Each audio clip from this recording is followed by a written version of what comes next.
아멘. 이 시간 출애굽기 10장 21절부터 29절까지의 말씀 가지고 흑암이 뒤덮을 때라는 제목으로 하나님 말씀 나누도록 하겠습니다. 여러분, 사람들은 참 아이러니한 부분이 있습니다. 무슨 말씀을 드리려고 하냐면, 비싼 돈을 내고 놀이동산에 가서 위험한 놀이기구를 탑니다.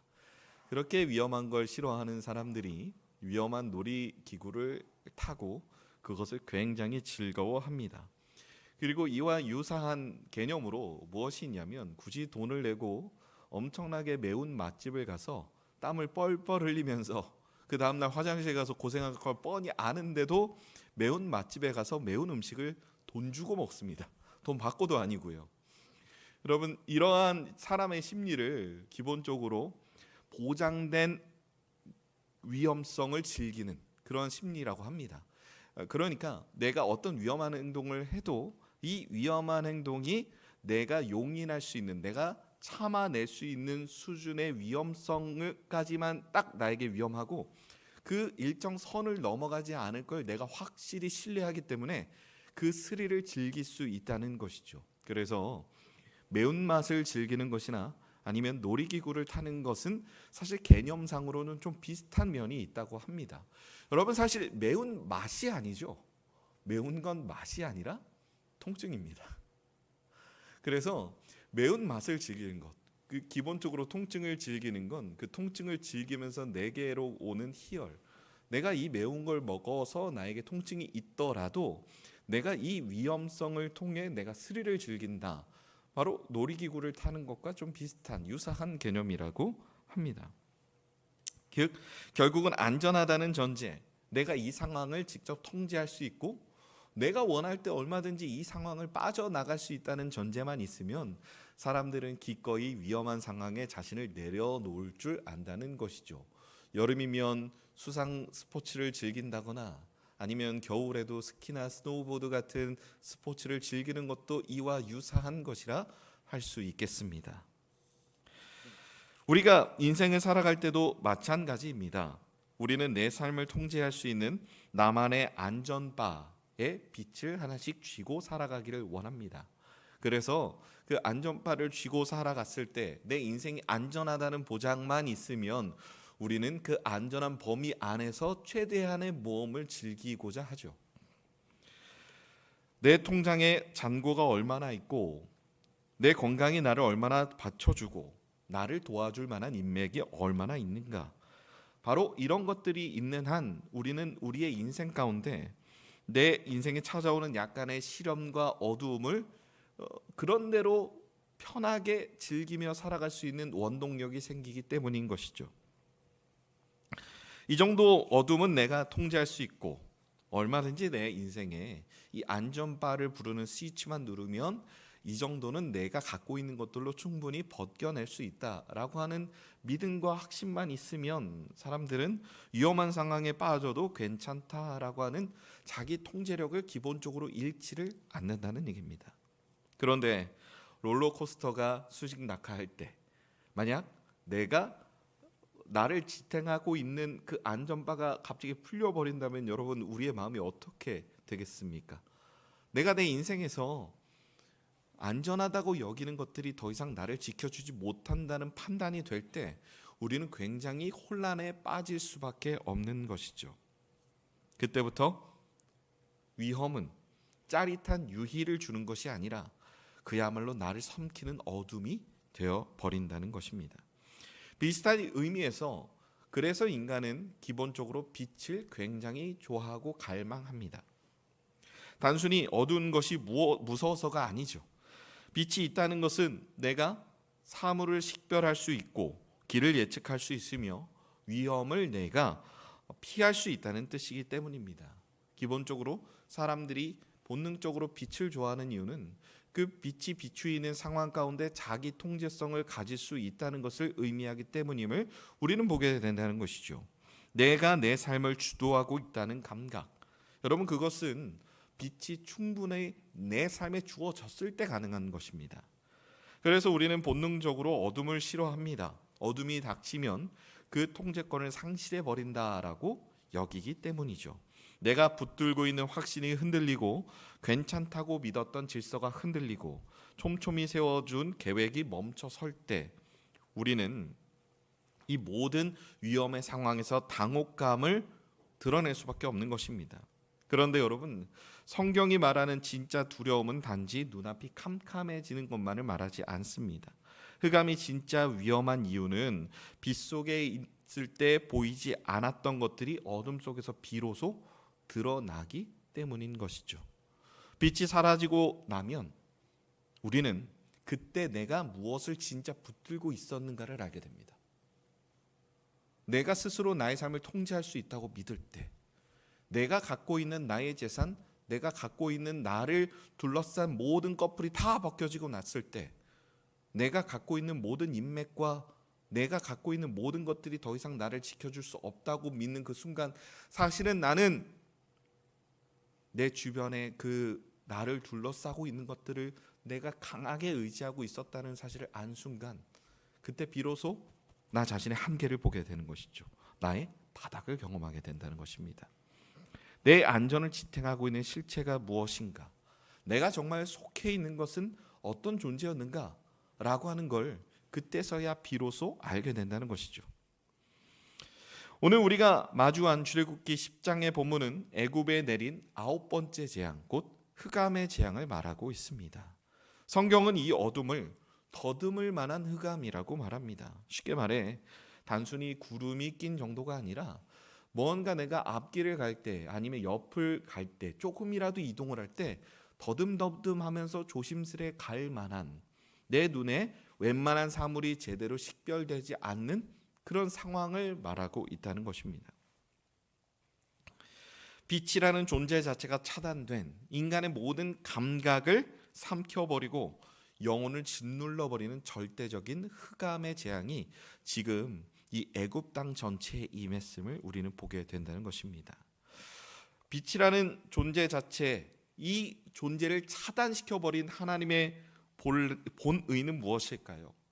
애굽에 내려진 재앙들을 보면 피재앙, 그리고 개구리, 이, 파리, 그리고 악성종양, 그리고 우박, 메뚜기 등등 수많은 재앙 끝에 왜 하나님은 10번째 마지막 장자 죽음의 재앙 전에 이 흑암의 재앙을 주셨을까요?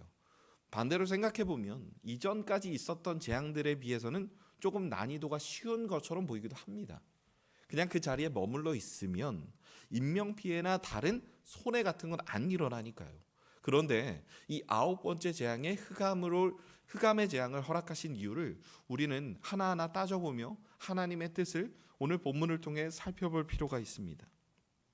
먼저 21절 말씀을 보면 하나님께서 모세에게 하늘을 향하여 내 손을 내밀어 애굽 땅 위에 흑암이 있게 하라 라고 말씀하십니다. 그리고 그 결과는 더듬을 만한 흑암이었습니다. 23절의 상반절은 그 참상을 이렇게 묘사합니다. 그동안은 사람들이 서로 볼 수 없으며 자기 처소에서 일어나는 자가 없다라고 그렇게 말하고 있는 것이죠. 사람들이 자리에서 일어나지 못했습니다. 움직임이 멈췄습니다. 기본적인 일상 자체가 그들의 삶에 어떤 것도 도움이 되지 않는 그러한 상황을 말해주고 있다는 것을 우리는 보게 된다는 것이죠. 애굽이라는 거대한 제국의 심장이 멎어버린 것입니다. 그들에게 더 이상 생산도 없고 그들 사이에 물건 교환도 없고 그들이 살 수 있는 생필품을 구할 수 있는 그러한 환경이나 수단도 없었습니다. 빛은 단순히 분위기를 만드는 조명이 아니라 그들은 비로소 생명을 이끌어가는 우리의 삶의 기반이다라고 하는 사실을 비로소 깨닫게 된 것이죠. 여기서 우리는 매우 중요한 신학적인 의미를 발견하게 됩니다. 이 흑암재앙은 단순한 자연재해가 아니라 하나님이 지금 이 애굽 땅에 내리신 창조의 역행이라는 것이죠. 흑암재앙이 진짜로 무서운 건 다른 우방이나 악성종기 같이 실제로 사람을 죽이고 해칠 수 있는 모든 재앙보다 훨씬 더 무서운 건 하나님은 이 창조의 역행을 빛을 거두심으로 지금 애굽 땅에 나타내셨다는 겁니다.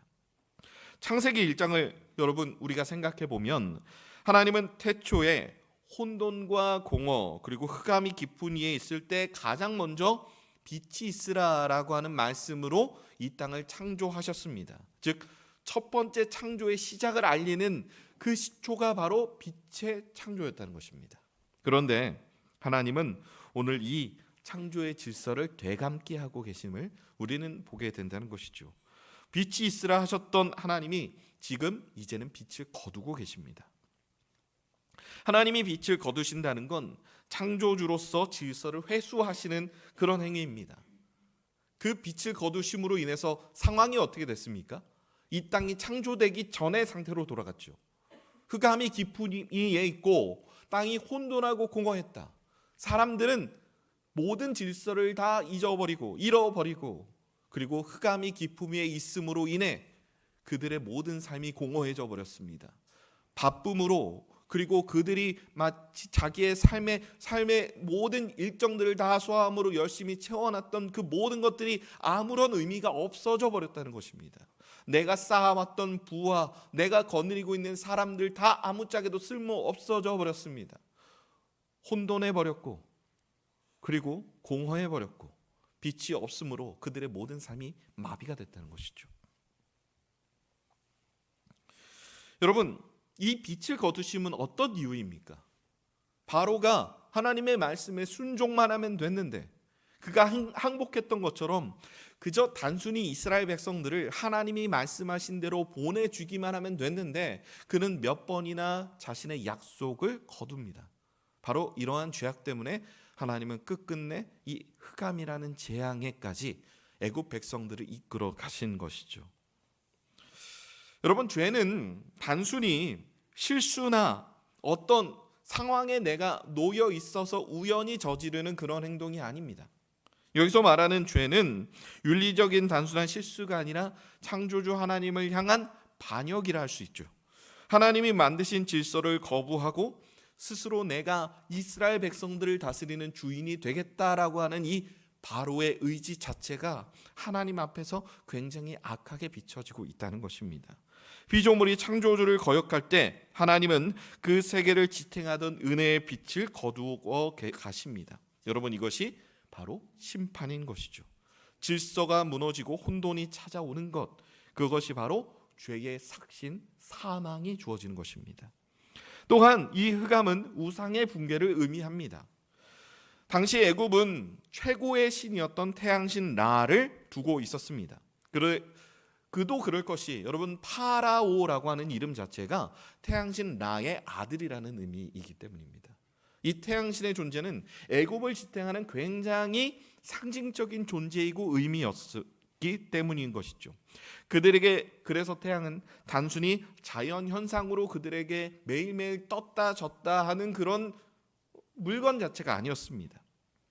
그들에게 태양은 그들이 숭배해야 할 절대적인 신 그 자체였습니다. 그런데 하나님께서 태양을 가려버리셨습니다. 무려 3일 동안 태양을 가려버리신 것이죠. 마치 하나님이 애굽 사람들에게 이렇게 묻고 계신 것 같습니다.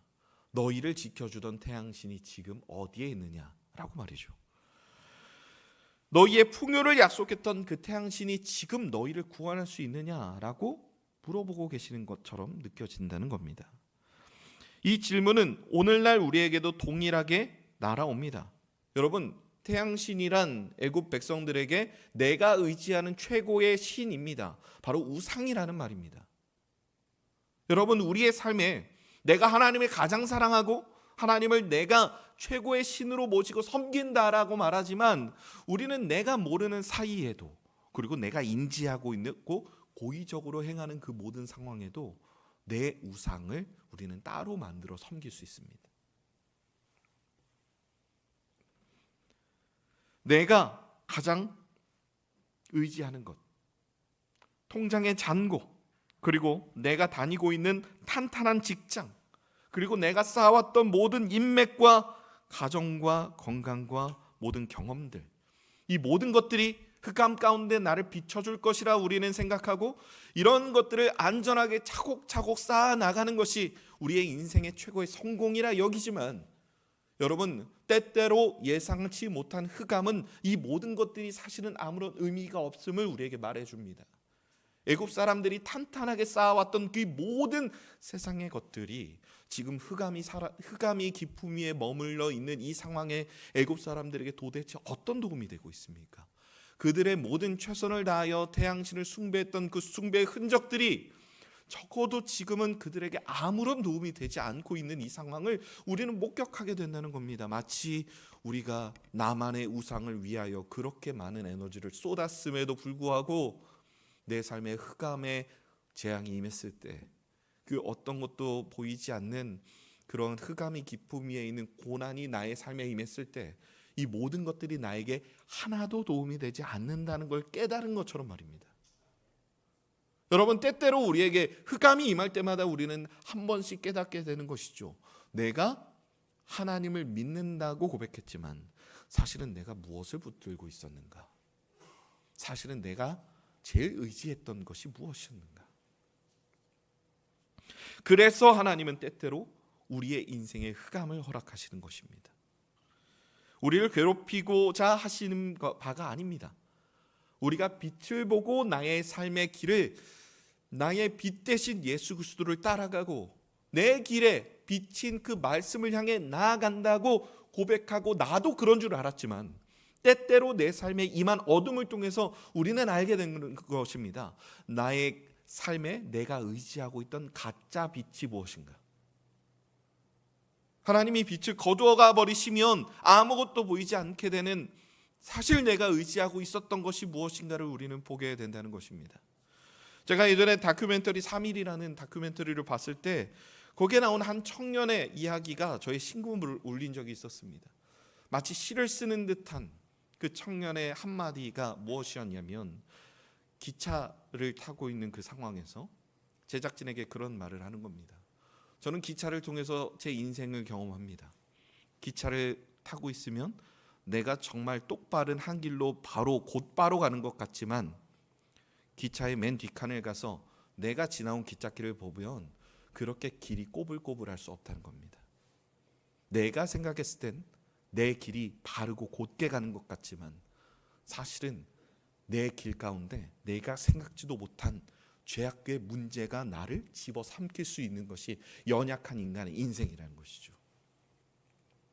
그러기 위해서 우리는 거짓된 우상을 버리고 참된 빛이신 하나님을 바라보도록 하여야 할 것입니다. 그것이 흑암이 우리에게 주는 유익이기 때문입니다. 이제 본문의 가장 놀라운 장면이 23절을 우리가 함께 보도록 하겠습니다. 우리 23절 말씀 다 같이 합독하겠습니다. 그 동안은 사람들이 서로 볼 수 없으며 자기 처소에서 일어나는 자가 없으되 온 이스라엘 자손들이 거주하는 곳에는 빛이 있었더라. 여러분, 이 말씀을 우리가 한번 상상해 보십시오. 같은 곳입니다. 같은 지역입니다. 애굽 땅입니다. 그런데 애굽 온 전역에는 어둠이 임하고 있는데 지금 이스라엘이 거하는 고센 땅에만 빛이 내리고 있다라고 말합니다. 여러분, 경계선 하나를 사이에 두고 한쪽은 숨막히는 흑암이 임하고 있고 한쪽은 모든 것이 자유로운 빛이 임하고 있다는 것입니다. 이 장면은 우리에게 두려움과 함께 벅찬 은혜를 제공해 줍니다. 무엇이냐? 하나님은 바로 구별하시는 은혜를 지금 허락하고 계신다는 겁니다. 무엇을 구별하고 계십니까? 하나님의 소유된 백성과 그렇지 않은 자들 사이를 지금 구별하고 계신다는 겁니다. 여러분, 근데 우리가 한번 생각해 볼까요? 이스라엘 백성들이 애굽 백성들에 대해서 비해서 나은 것이 무엇입니까? 이들이 빛을 받을 만한 삶의 도덕적인 아니면 삶의 여러 가지 증거나 여러 가지 그런 근거가 있겠습니까? 이들이 애굽 사람들에 비해서 훨씬 더 도덕적인 삶을 살았습니까? 아니면 이들이 정말 자신의 마음을 다해 하나님을 진짜 모든 삶의 최선의 한순간도 넘어지지 아니하고 섬겼습니까? 여러분, 우리는 그렇지 않다는 걸 알고 있습니다. 이 사람들 광야로 나갔을 때 어떠했습니까? 모세가 그거 40일 비웠다고 아론에게 요구해서 금송아지 우상 만들고 춤추던 사람들입니다. 이 사람들의 본질도 애굽 사람들과 다르지 않다는 말입니다. 그런데 지금 이스라엘 백성들에게는 빛이 비추이고 있습니다. 우리는 여기서 확인할 것이 하나 있습니다. 이스라엘 백성들에게 내리쬐고 있는 이 빛은 그들이 무언가를 잘해서 하나님이 주시는 빛이 아니라 하나님의 은혜가 그저 그들에게 향하고 있다는 겁니다. 하나님의 의지가 작용하고 있다는 것이죠. 그리고 그 의지를 우리는 언약이라 말합니다. 하나님은 아브라함에게 뭐라고 말씀하셨냐면 너는 내 백성이 되고 나는 너희의 하나님이 되리라 말씀하셨습니다. 그리고 그 은혜를 지금 이 현장에서 확증하고 계신다는 겁니다. 우리가 빛 가운데 거하는 것은 우리가 빛을 만들어냈기 때문이 아니라 내가 가지고 있는 나의 공로 때문이 아닌 것입니다. 하나님이 우리를 어둠에서 빛의 나라로 옮겨주신 은혜 때문인 것이죠. 그래서 그 빛의 소유권은 내가 아니라 하나님께 있는 것입니다. 그래서 성도의 정체성은 빛을 발하기 위하여 노력하는 삶이 아니라 이미 빛의 영역으로 옮겨졌음을 감사하는 삶이 되어야 하는 것이죠.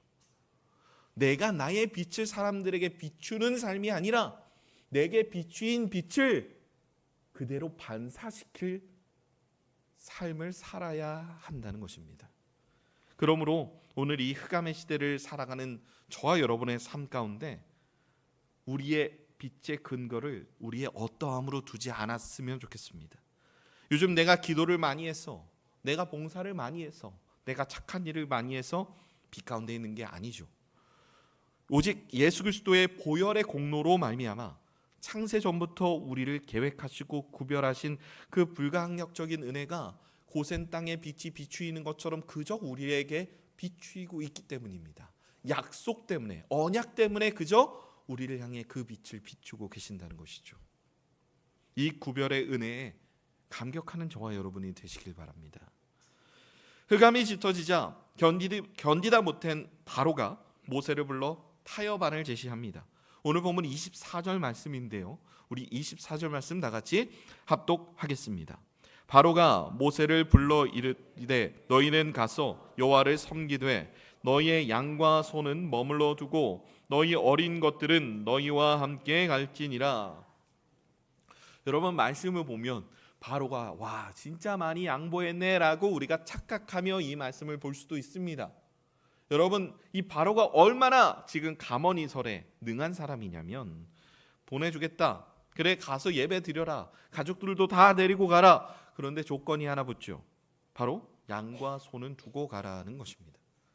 그거 너희 재산 아니고 왕인 내 재산이니까 이 나라에서 키운 거니까 두고 가라고 하는 얼핏 보면 합리적인 제안으로 보인다는 겁니다. 여러분 그런데 애굽의 노예 중에 한 사람이었던 그 노예의 대표로 왔던 모세는 하나님의 뜻에서 절대 굽히지 않습니다. 그는 이 모든 것이 다 하나님을 섬기기 위해 필요하니 저는 전부 다 데려가겠습니다 라고 이야기를 하죠. 바로 오늘 본문 26절 말씀입니다. 우리 26절 말씀 다 같이 합독하겠습니다. 우리의 가축도 우리와 함께 가고 한 마리도 남길 수 없으니 이는 우리가 그 중에서 가져다가 우리 하나님 여호와를 섬길 것임이며 우리가 거기에 이르기까지는 어떤 것으로 여호와를 섬길는지 알지 못함이니이다 하나. 여러분 한 발굽도 남길 수 없다, 한 마리도 남길 수 없다라고 하는 이 모세의 고백이 저와 여러분의 고백이 되어야 할 줄로 믿습니다. 우리가 11조를 드린다고 해서 하나님께 드린 10%만 하나님의 것이고 나머지 90%가 온전히 나의 것이 됩니까? 여러분 그것은 착각이죠. 그렇지 않습니다. 내가 하나님 앞에 예배를 드린다고 해서 우리의 삶의 주권이 하나님께 있지 않고 예배를 드렸으니 나머지의 삶은 내 마음대로 사는 것이 합당합니까? 그렇지 않죠. 그런데 많은 이들이 이미 그렇게 살아가고 있다는 것입니다. 무엇이 문제입니까?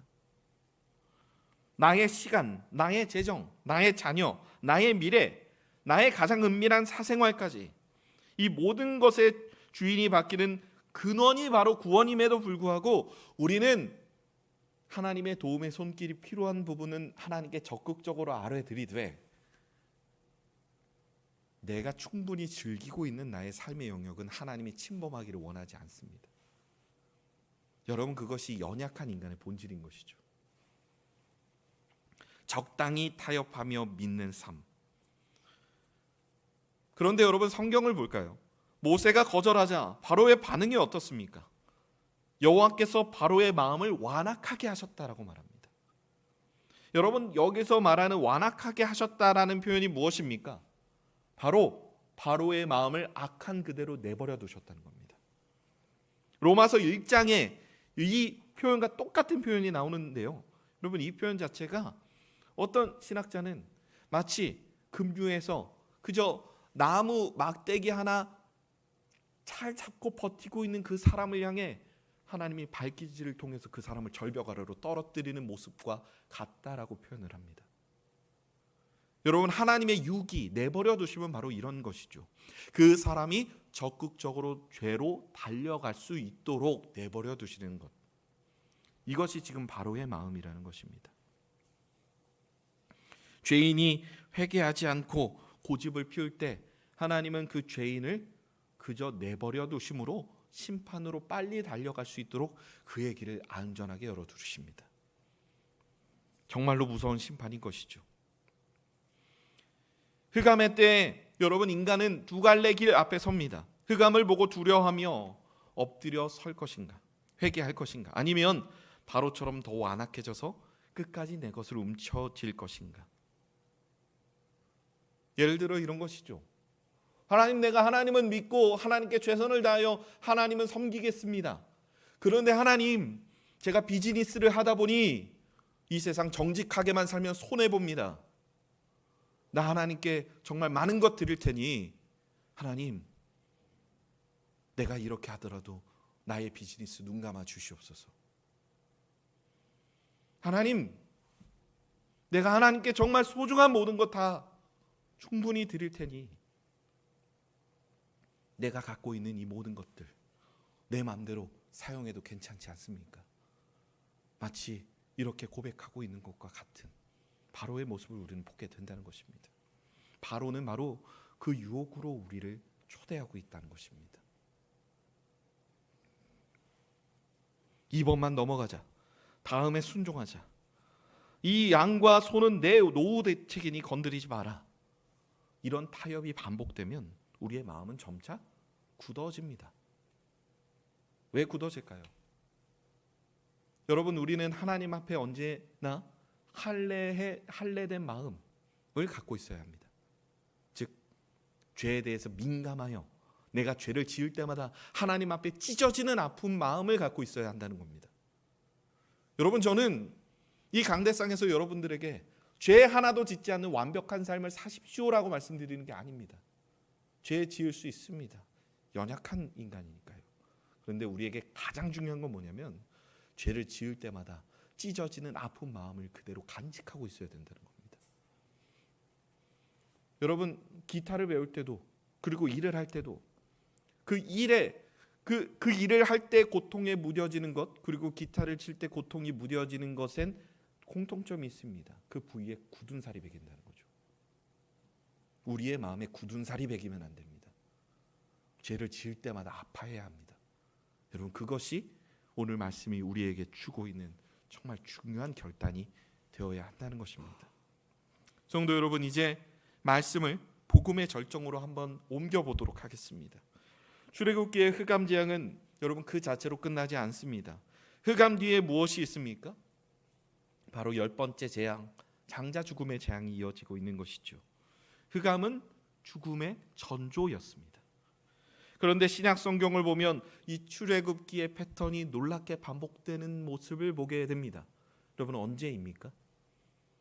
예수님의 십자가 달리심에 나타난 제6시로부터 제9시까지 그곳에 태양이 가려지고 어둠이 임한 사건입니다. 흑암이 내려졌고 그리고 예수님은 죽음으로 들어가셨습니다. 이 출애굽기에 나와 있는 패턴대로라고 하면 하나님의 은혜를 입은 자들에게 빛이 비춰졌고 심판의 대상이 있는 자들에게는 어둠이 내려졌는데, 여러분, 신약에서는 이 패턴이 반대가 됐죠. 오히려 하나님의 사랑을 받아야 할 예수 그리스도께서 어둠을 받으셨고 심판을 받아야 할 사람들에게 빛이 임한 것입니다. 이것은 무엇을 말합니까? 바로 하나님의 은혜가 예수 그리스도의 이 십자가 사역을 통해 자격 없는 모든 사람들에게 임한 것을 우리에게 말해주고 있다는 것입니다. 출애굽 때 애굽을 몰아붙였던 그 흑암의 재앙이, 창조 질서가 무너지는 그 흑암이 지금 골고다 언덕 위에 임한 것이죠. 이 흑암은 죄인인 우리를 향해 임해야 마땅했음에도 불구하고 예수 그리스도를 향해 그 흑암이 임하고 있다는 것입니다. 심판의 흑암을 죄 없으신 당신의 아들에게 쏟으시고 아들이 누려야 할 영광의 빛을 죄인인 우리에게 비춰주고 있는 이 은혜를 우리가 보게 된다는 것이죠. 십자가 위에서 예수님 이렇게 말씀하십니다. 엘리 엘리 라마 사박다니, 나의 하나님 어찌하여 나를 버리십니까? 여러분, 이 절규가 우리에게 말해주고 있는 바는 너무 명확합니다. 어둠이 임함으로 이제 사망으로 하나님과 예수님 사이에 온전한 단절이 이루어졌다는 것을 우리에게 말해주고 있는 것이죠. 이것은 언약을 배반한 죄인이 받아야 할 마땅한 죄에 대한 심판을 지금 예수님 받고 계시는 것입니다. 예수님이 그 흑암 속으로 들어가셨기에 우리가 빛 가운데 거하게 되는 것입니다. 이것이 오늘 이 흑암 재앙이 우리에게 말해주고 있는 복음의 완성인 것이죠. 성도 여러분, 사람은 무엇 때문에 넘어질까요? 우리는 흔히 사람은 내가 갖고 있는 약점 때문에 무너진다라고 생각하지만 보통 사람은요, 내가 잘 할 수 있다는 자신감 때문에 무너집니다. 그리고 그 자신감이 나를 함정에 빠뜨리게 됩니다. 운전을 배웁니다.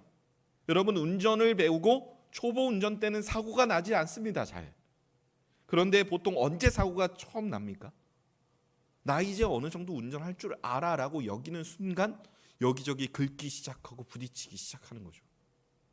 여러분, 우리의 삶의 무너짐은 언제나 그렇게 온다는 것입니다. 즉, 내가 제일 붙들고 싶어하는 것 때문에 우리는 무너진다는 것입니다. 제가 예전에 굉장히 슬픈 설문조사를 하나 봤었는데, 우리 청소년들에게 당신의 삶의 최고의 가치가 무엇입니까? 코로나쯤에서 했던 설문조사였습니다. 여러분, 그때 1위가 무엇이었는지 아십니까? 오직 돈이었습니다. 오직 돈. 돈이면 인생 모든 게 다 잘 풀린다. 돈이면 끝난다. 끝장난다. 여러분, 그래서 많은 사람들이 정말 투자 광풍이 불어서 막 빚을 내서 막 이 코인이다 뭐다 주식이다 투자를 하다가 힘들어진 청년들이 굉장히 많았습니다. 청년들 사이에 벌어졌던 그 모든 아픈 문제들을 보면서 저도 그때 되게 심적으로 힘든 시기를 보냈던 때가 기억이 납니다. 그런데 제가 얼마 전에 굉장히 희망찬 설문조사를 하나 본 적이 있습니다. 최근에 우리 청소년들에게 굉장히 꽤 많은 숫자였던 것 같습니다. 한 10,000명 정도? 교육부 그 공공기관에서 이제 설문조사를 했는데, 여러분, 최근 우리 청소년들이 가지고 있는 삶의 최고의 가치가 무엇인지 아십니까? 건강과 가족입니다. 오히려 돈은 굉장히 후순위로 밀려 있습니다. 여러분, 저는 여기서 희망을 보게 되는 것입니다. 코로나로 인해 한국 교회가 많이 휘청이게 되고 우리 한국 사회가 참으로 많은 변화를 경험하게 되었습니다. 사람들이 돈만 쫓고 있는 줄 알았는데 이제는 내게 주신 가족과 그리고 그 가족이 건강하고 화목하게 사는 삶이 지금 우리 자녀 세대들에게 최고의 삶의 가치로 뒤바뀌어 버렸다는 겁니다. 돈보다 더 중요한 게 있다는 사실을 이제는 알게 됐다는 것이죠. 여러분, 그러면 우리는 무엇을 해야 하겠습니까? 여러분, 돈이 최고의 가치라고 말하는 이 세상의 속임은 언제나 우리를 무너뜨릴 준비를 하고 있습니다. 그런데 많은 사람들의 영혼 깊은 곳에서는 사실 나를 채워줄 수 있는 건 나를 온전히 지탱하는 재정, 돈이 아니라 생명의 온기와 쉴 수 있는 피난처를 애타게 갈망하고 있었다는 것을 점점 드러내고 있기 때문에 우리가 더더욱 빛 가운데 거하고 있음을 보여주어야 한다는 것입니다. 바로 이때가 고센 땅에서의 빛을 받고 있는 그리스도인들이, 교회가 나서야 할 때가 아닌가라는 생각을 하게 됩니다. 마태복음 5장 16절에서 예수님이 이렇게 말씀하셨습니다. 우리 마태복음 5장 16절 우리 다 같이 합독하겠습니다. 이같이 너희 빛이 사람 앞에 비치게 하여 그들로 너희 착한 행실을 보고 하늘에 계신 너희 아버지께 영광을 돌리게 하라. 여러분, 여기서 말하는 착한 행실은 세상 사람들보다 더 도덕적이고 법을 잘 지킨다는 말을 의미하는 게 아닙니다. 여기서 말하는 착한 행실은 무엇일까요? 세상의 우상을 거슬러 살아가는 거룩한 삶을 말합니다. 나의 빛이라, 너희의 빛이라 말하지만 사실 내가 소유하고 있는 빛이 아니라 하나님 내게 비춰주신 빛입니다. 나의 공로로 인해 생겨난 빛이 아니라 하나님의 빛이 내게 비춰졌고, 그 빛을 우리가 세상을 향해 비추일 때 세상이 우리를 통해 예수를 보게 된다는 것입니다. 여러분, 바로 지금이 그것을 해야 할 때임을 우리는 뼈저리게 고백해야 할 줄로 믿습니다. 돈을 인생의 주인으로 삼지 않고 하나님을 의지하는 순전한 신앙의 모습, 십자가 은혜로 서로를 용납하고 사랑하는 온전한 가정의 모습, 그리고 세상의 조건과 타협하지 않으면서도 기쁨과 생명이 흘러넘치는 행복한 교회의 모습을 보여주는 것입니다. 쉽게 말해 우리가 가진 빛이 아닌 하나님이 우리에게 주신 빛을 비추이는 존재로서 우리가 서 있어야 한다는 것입니다. 흑암으로 가득 찬 이 세상에, 애굽에 머물러 있는 세상 사람들에게 우리가 그들을 인도하는 등대가 되어야 한다는 겁니다. 그런 의미에서 세상이 그토록 갈망하는 진짜 화목함, 진짜 생명이 내가 의지할 만한 돈에 있는 것이 아니라, 권력에 있는 것이 아니라, 내가 만들어 놓은 안전망에 있는 것이 아니라 예수 그리스도의 십자가 아래 있음을 우리의 삶으로 증명해내는 것, 여러분, 이것이 바로 우리의 삶에 우리가 짊어지고 있는 책무인 것이죠. 그것을 위해 우리가 살아냈으면 좋겠습니다. 우리가 받고 있는 빛의 정체가 무엇인가? 내가 전해야 하는 빛이 무엇인가? 세상 사람들에게 우리가 어떤 존재로 비춰져야 하는가? 그러면 세상 사람들이 볼 때, 사람들이 새신자가 왔을 때 잘하는 척 연기하는 게 아니라 우리 안에 평소 그 사랑이 만들어져야 하는 것이겠죠. 진짜 사랑이 만들어져야 하는 것입니다. 성도 여러분, 사랑하는 공동체로 이 안에 우리가 먼저 빛을 키워나갔으면 좋겠습니다.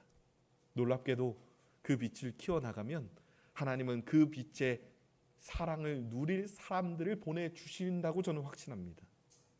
우리 안에 그 생명의 빛을, 내가 받은 그 빛을 피워내므로 하나님의 은혜 가운데 온전히 우리에게 임한 그 빛의 가치를 정확하게 깨달으며 살아가는 저와 여러분의 삶이 되시길 주님의 이름으로 축복합니다. 이 시간 우리 함께 찬양으로 고백하며 나아가시겠습니다. 오직 주의 은혜로 우리 함께 찬양하시겠습니다.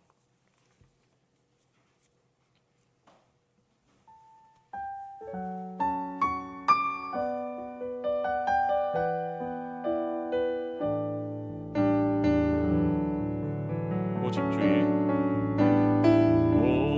주의 은혜로 지금 여기 서 있네. 한없는 경배, 한없는 찬양, 내 영혼 예배드리네.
오직 주의 은혜로,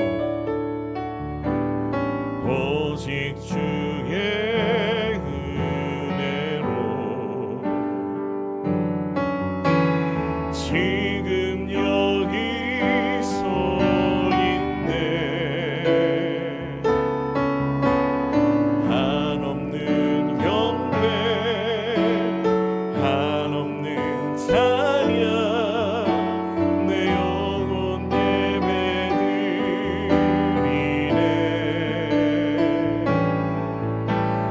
나를 위해 이 땅에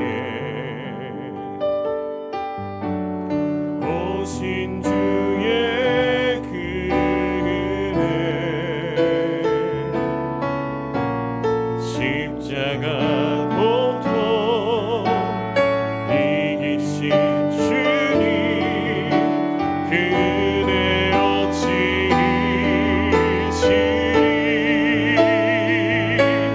주네 날 채우시네. 주네 보게 하시네. 살아가는 동안 은혜로만 살리. 십자가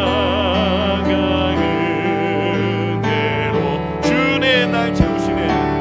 주네 날 채우시네. 주네 보게 하시네. 살아가는 동안 은혜로만 살리. 십자가 은혜로. 이 시간 말씀을 붙들며 우리가 함께 기도하실 때, 하나님, 우리가 그동안 붙들고 있었던 이 세상의 모든 헛된 것들 깨닫게 하여 주시고, 특별히 내가 나를 지켜줄 거라 믿었던 그 세상의 우상들 모두 버리고 가짜 빛을 버리고 하나님이 우리에게 주신 참빛을 따르게 하여 주시옵소서. 그 십자가 은혜의 참빛을 따름으로 썩어질 것을 위한 나의 삶이 아닌 영원한 것을 위해 나의 모든 것을 걸 수 있는 삶을 내가 살게 하여 주시옵소서. 그 십자가 대속의 은혜, 그 구별의 은혜에 감사드리며 그 십자가의 은혜로 말미암아 내게 임한 빛의 가치를 깨닫게 하여 주시옵소서. 한 발굽도 한 마리도 남기지 않는 전적인 헌신을 하나님께 드림으로 세상과 타협하지 않는 믿음, 하나님 내가 지키며 살 수 있도록 나를 붙들어 주시옵소서. 흑암의 시대에 세상을 비추는 등대가 되게 하여 주셔서 사랑을 갈구하는 지금 애굽의 어둠 가운데 있는 사람들이 우리를 보고 우리의 모든 모습을 보고 이곳으로 사랑을 찾으러 오게 하여 주시옵소서. 그들이 원하는 사랑이 다름 아닌 이곳에 있다는 것을, 하나님을 섬기는 이곳에 있다는 것을 그들이 깨닫게 하여 주심으로 주여 우리 교회가 그 아름다운 일에 쓰임받게 하여 주시옵소서. 이 시간 우리 간절한 마음으로 함께 기도하며 나아가시겠습니다. 하나님 아버지 함께 하여 주시옵소서. 우리의 마음에 우리의 모든 삶에 하나님의 은혜가 임하기를 원합니다. 주님, 우리가 그동안 붙들고 있었던 그 세상의 헛된 우상을 버리고 가짜 빛을 따르는 나의 삶의 모든 발걸음을 버리고 하나님이 우리에게 주시는 참빛을 따라가는 그런 온전한 삶을 살 수 있도록 주여 나와 함께 하여 주시옵소서. 주님, 그래서 나의 삶에 가짜를 붙들고 썩어질 것을 구했던 이 모든 삶의 모든 모양을 버리고 영원한 하나님의 나라를 소망하며 나아가는 그런 우리의 삶이 되게 하여 주시옵소서. 주님, 이제는 내게 주신 그 십자가의 은혜로 내가 살기 원합니다. 그 십자가의 사랑으로 말미암아 하나님 나의 삶을 살아내기를 원합니다. 주님, 우리 안에 하나님의 선한 것으로 귀한 것으로 나와 함께하여 주시옵소서. 주님, 십자가의 대속의 은혜로 말미암아 나를 구별해 주시고 그 하나님의 참된 빛을 내게 비춰주셨음을 고백합니다. 주님,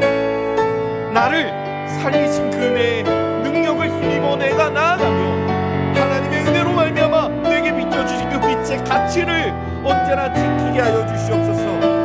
하나님 한 마리도 한 발굽도 남김없이 하나님께 내가 모두 전적인 헌신으로 드림으로 내게 있는 모든 것이 하나님의 것임을 고백하는 우리의 삶의 고백이 이어지게 하여 주시옵소서. 어설프게 세상과 타협하며 내가 하나님의 것과 가이사의 것을, 세상의 것을 구별한다는 명분으로 하나님을 온전히 섬기고자 하는 나의 마음을 빼앗아 가버리는 우를 범하지 않게 하여 주시옵소서. 온전히 하나님께서 나를 붙드시고 함께하여 주신다는 그 온전한 믿음 가운데 이 흑암의 시대에 세상을 비추는 등대가 되므로 말미암아 하나님의 사랑과 은혜가 나의 삶의 전적인 은혜로 비추임을 받는 그 사랑을 누릴 것임을 이 시간 고백하며 나아가오니 주여 붙들어 주시고 인도하여 주시옵소서. 함께하여 주시옵소서. 주님의 놀라우신 사랑과 은혜로 하나님 우리의 삶 가운데, 우리의 세상 가운데 비추어 있는 그 모든 사랑과 은혜를 하나님 우리에게 채워주시고 함께하여 주시옵소서. 주님, 우리가 온전히 그 빛 가운데 살아내며 그 빛에 놀라우신 하나님의 은혜를 경험함으로 하나님 그렇게 나아가기를 원하오니 주여 우리와 동행하여 주시옵소서. 이 시간 우리 계속해서 함께 기도하실 때 우리 가정과 우리 모든 자녀를 위해 기도하시겠습니다. 여러분, 우리 가정에도 하나님 빛을 비춰주셨습니다. 우리가 잘해서가 아니라 사랑하셔서 우리에게 보내주신 겁니다. 그렇다면 우리는 그 가정 가운데 우리에게 비춰주신 빛을 소중히 여겨야 할 것입니다. 모든 가정에 예수만 섬기는 가정 되게 하여 주셔서 우리 가정이 그 복음의 빛으로 말미암아 살아가고 있는 덤으로 주신 은혜를 누리고 살아가고 있음을 깨닫게 하여 주시옵소서. 가족 간에 무엇보다 기도로 소통함으로 가족의 연약함을 발견한다면 가장 먼저 무릎 꿇고 내가 먼저 기도하게 하여 주시옵소서. 세상의 기준이 아닌 하나님의 기준으로 서로를 바라보고 사랑하게 하여 주시옵소서.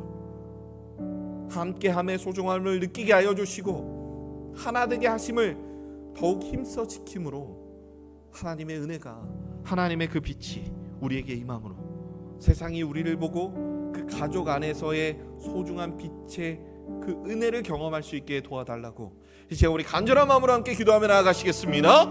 하나님 아버지 함께하여 주시옵소서. 우리의 모든 가정을 하나님의 은혜 가운데 머물게 하여 주시옵소서. 모든 가정이 예수만 섬기는 가정 되게 하여 주시고 가족 간의 기도로 함께 소통함으로 서로 그 사랑이 넘치는, 그 은혜가 넘치는 가정 되게 하여 주심으로 세상의 기준이 아닌 하나님의 기준으로 서로를 바라보게 하여 주시옵소서. 세상이 원하는 사랑이 아닌 하나님이 원하시는 사랑, 하나님 가족의 연약함을 바라본다면 그 누구보다 하나님 앞에 먼저 엎드림으로 내가 기도하며 나의 가족 한 사람 한 사람을 하나님께 올려드릴 수 있도록 주여 우리의 마음을, 나의 마음을 하나님 앞에 인도하여 주시옵소서. 하나님께서 하나 되게 하여 주셨사오니 그 소중함을 더욱더 느끼게 하여 주시고 그 소중함을 더욱더 힘써 지키며 나아갈 수 있도록 주여 우리의 마음을 하나님의 곁으로 붙들어 주시옵소서. 하나님의 소중한 것으로 붙들어 주시옵소서. 주님의 놀라우신 은혜로 말미암아 주여 우리가 하나 되게 하여 주시옵소서. 주여 온전히 하나님의 은혜 가운데 우리를 머물게 하여 주시옵소서. 주여 이 모든 일들 가운데 하나님의 은혜를 더하여 주시옵소서. 이 시간 우리 환우를 위해 함께 기도할 때 하나님 육신과 경제적인 연약함으로 인해 고통받고 있는 모든 이들에게 하나님의 빛이 비추이기를 원합니다. 주여 그 은혜의 빛이 비추임으로 그들의 삶에 어떠함으로 그들이 일어나는 것이 아니라 하나님이 일으키심으로 그들이 자신의 삶의 자리를 박차고 하나님께 나아올 수 있는 은혜를 더하여 주시옵소서.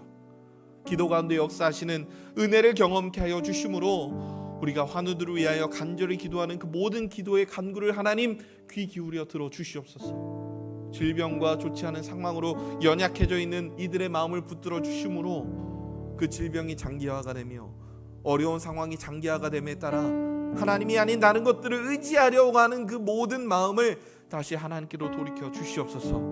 이 시간 우리 간절한 마음으로 함께 기도하며 나아가시겠습니다. 하나님 아버지 함께하여 주시옵소서. 모든 환우들을 하나님 손에 올려드리오니 주님께서 그 환우들 한 사람 한 사람을 붙들어 주심으로 주님의 사랑과 은혜로 말미암아 그들에게 하나님의 놀라운 사랑의 은혜가 임할 수 있도록 주여 붙들어 주시옵소서.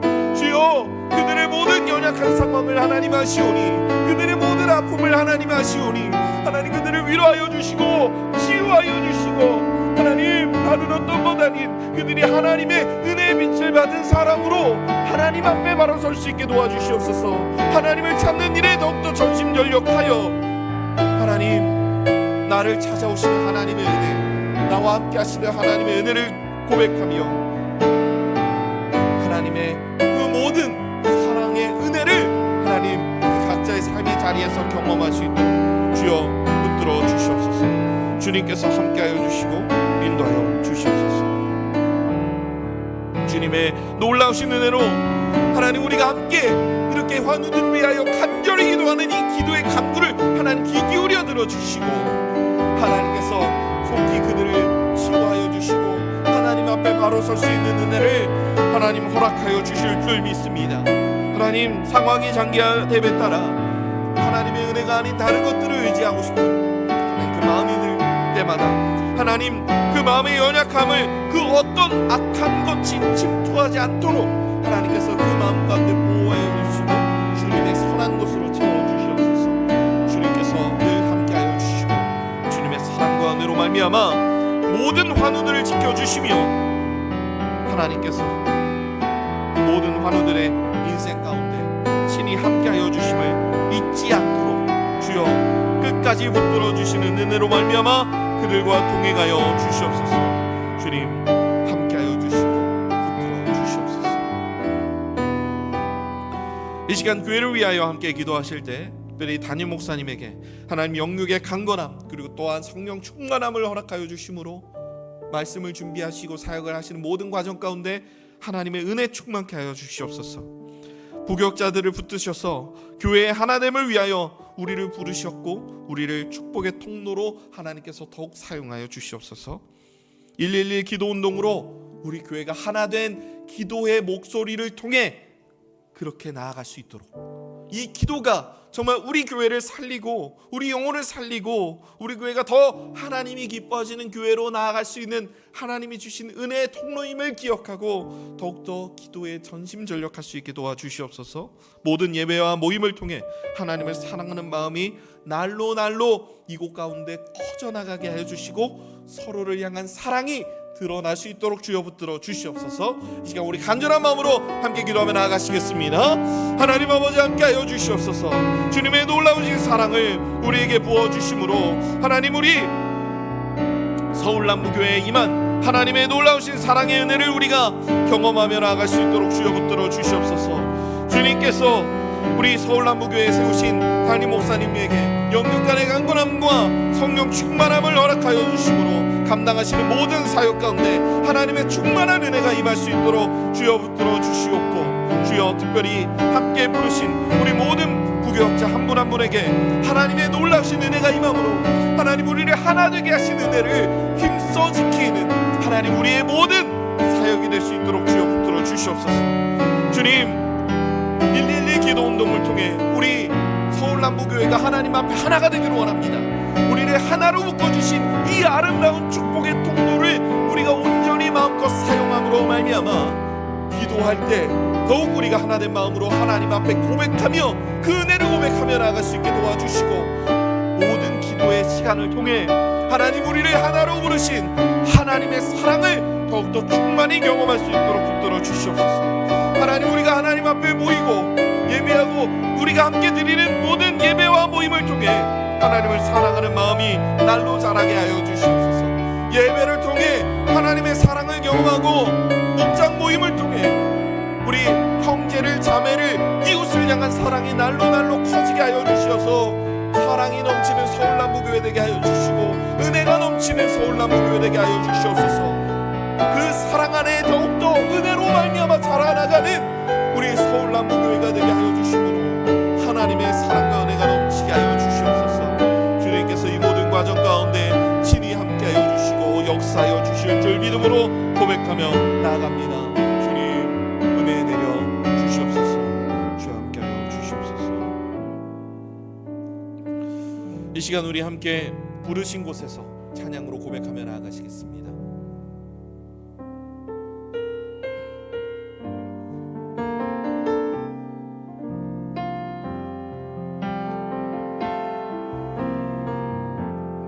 따스한 성령님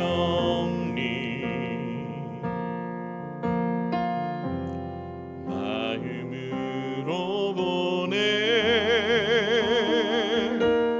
내 몸을 감싸며 주어지는 평안함 만족함을 느끼네. 따스한 성령님 따스한 성령님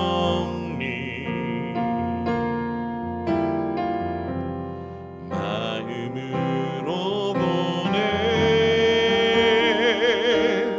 내 몸을 감싸며 주어지는 평안함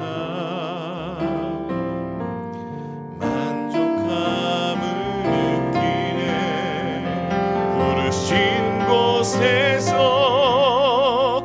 나는 예배하네. 어떤 상황에도 나는 예배하네. 부르신 곳에서 나는 예배하네. 어떤 상황에도 나는 예배하네. 사랑과 진리에 사랑과 진리에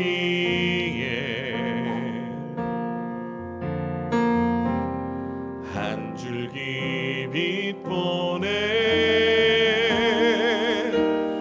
내 몸을 감싸며 주어지는 평안함 그 속함을 느끼네. 부르신 곳에서 나는 예배하네. 어떤 상황에도 나는 예배하네. 부르신 곳에서 나는 예배하네.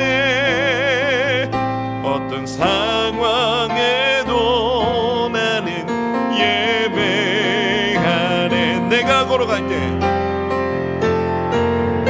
내가 걸어갈 때 길이 되고 살아갈 때 삶이 되는 그곳에서 예배하네.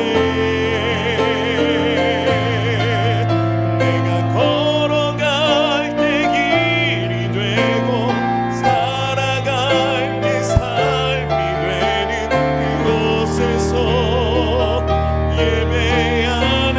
내가 걸어갈 때 내가 걸어갈 때 길이 되고 살아갈 때 삶이 되는 그곳에서 예배하네. 내가 걸어갈 때 길이 되고 살아갈 때 삶이 되는 그곳에서 예배하네. 부르신 곳에서 나는 예배하네. 어떤 상황에도 나는 예배하네. 부르신 곳에서 나는 예배하네. 어떤 상황에도 나는 예배하네. 여러분, 이 시간 우리 계속해서 기도하실 때 주일 예배를 위해 기도하시겠습니다. 그 한 주의 드리는, 한 주에 한 번 드리는 그 예배가 우리의 한 주의 삶의 향방을 이끌 줄로 믿습니다. 선포되는 말씀을 통해 한 주를 살아갈 은혜를 누리게 하여 주시고, 모든 성도님들이 그 예배를 정말 사모함으로 예배를 통한 진정한 회복을 누리는 시간 되게 하여 주시며, 특별히 예배를 섬기는 모든 섬기민들의 마음에 감사와 평안을 더하여 주시고, 예배당을 나서면 시작되는 삶의 예배 말씀의 은혜로 끝까지 승리하게 주님 붙들어 주시옵소서. 주여, 주일 예배 가운데 하나님의 한량없는 은혜를 우리에게 부어 주시옵소서. 우리 간절한 마음으로 기도하며 나아가시겠습니다. 하나님 아버지, 함께하여 주시옵소서. 주님의 놀라우신 은혜가 하나님 우리가 드리는 모든 주일 예배 시간 가운데 임하기를 원합니다. 주님, 이 예배를 통해 우리가 한 주를 하나님의 말씀대로 살아갈 은혜를 우리에게 더하여 주시옵소서. 우리가 그 시간을 사모하며 하나님께 나아갑니다. 기대감으로 하나님께 나아갑니다. 주님, 그 시간을 통해 내게 선포될 그 말씀이 나의 삶을 살리는 말씀이 될 수 있도록 주님께서 함께하여 주시고, 우리 모든 성도님들이 예배를 사모함으로 말미암아 나의 삶에 묶여있는 어려움과 고통과 괴로움과 아픔들이 그 예배를 통해 풀리도록 회복할 수 있도록 주여 회복의 은혜를 누리게 하여 주시옵소서. 섬김이들의 모든 마음 가운데 감사와 평안을 더하여 주셔서 내가 어떤 곳에서 어떤 일을 섬기든 하나님이 내게 주신 은혜의 시간임을 기억하며, 주여 이 아름다운 교회를 위하여 하나님은 함께 만들어가는 예배 될 수 있도록 주여 붙들어 주시옵소서. 예배당을 나서며 시작되는 그 삶의 예배 가운데 말씀의 은혜로 말미암아 끝까지 승리할 수 있게 도와주시고, 그 말씀에 대한 기억이, 은혜가 우리의 삶을 휘감을 수 있도록 주여 붙들어 주시옵소서. 주님께서 언제나 우리의 삶 가운데 함께하여 주시는 은혜로 말미암아 우리 개개인의 삶을 붙들어 주시옵소서. 주여 붙들어 주시옵소서. 주여 함께하여 주시옵소서. 이 시간 우리 마지막으로 함께 기도하실 때 우리 다음 세대를 위한 기도 하나님께 올려드리시겠습니다. 이제 내일부터 이틀간 진행되는 우리 청소년부 겨울 캠프, 하나님께서 안전한 은혜를 허락하여 주시고 우리 청소년들이 하나님의 사랑을 온전히 누리며 그 가운데서 교제의 기쁨과 즐거움을 누릴 수 있는 그런 은혜의 시간 될 수 있도록 주여 붙들어 주시옵소서. 우리 함께하는 우리 김대만 목사님과 우리 모든 선생님들 다 붙들어 주심으로 우리 세우신 김대만 목사님과 모든 선생님들이 하나님의 축복의 통로로 그 자리에 있음을 하나님께서 은혜를 통해 확실하게 증거시켜 달라고 이 시간 우리 함께 기도하시며, 우리 모든 다음 세대가 예배를 통해 하나님을 알게 하여 주시고 각 부서에 세운 우리 모든 교육자들에게 말씀의 은혜를 더하여 주시며, 모든 선생님들과 리더들에게 사랑을 전하는 축복의 통로로 내가 세워져 있음을 언제나 기억하며 하나님 앞에 무엇보다 엎드려 기도할 수 있도록 주님께서 붙들어 달라고 이 시간 우리 간절한 마음으로 함께 기도하시다가 우리 자유롭게 돌아가시겠습니다. 이제 우리 함께 간절히 주여 한번 외치고 함께 기도하며 나아가시겠습니다. 주여, 하나님 아버지 함께하여 주시옵소서. 주님, 우리에게 은혜를 더하여 주심으로 하나님, 우리 내일부터 시작되는 우리 청소년부 겨울 캠프 가운데 함께하여 주심으로 주님께서 하나님 이 모든 겨울 캠프의 시간 가운데 은혜를 더하여 주시고 하나님의 사랑으로 하나님 그 시간 채워 주시옵소서. 하나님, 세우신 우리 모든 교사 그리고 김대만 목사님 하나님께서 붙들어 주심으로 아이들을 사랑하는 하나님 그 온전한 축복의 통로로서 역할할 수 있도록 주님 먼저 하나님의 사랑을 누리고 하나님 그 은혜를 누리며 하나님 앞에 나아갈 수 있도록 주님께서 끝까지 함께하여 주시고 붙들어 주시고 은혜를 더하여 주시옵소서. 다음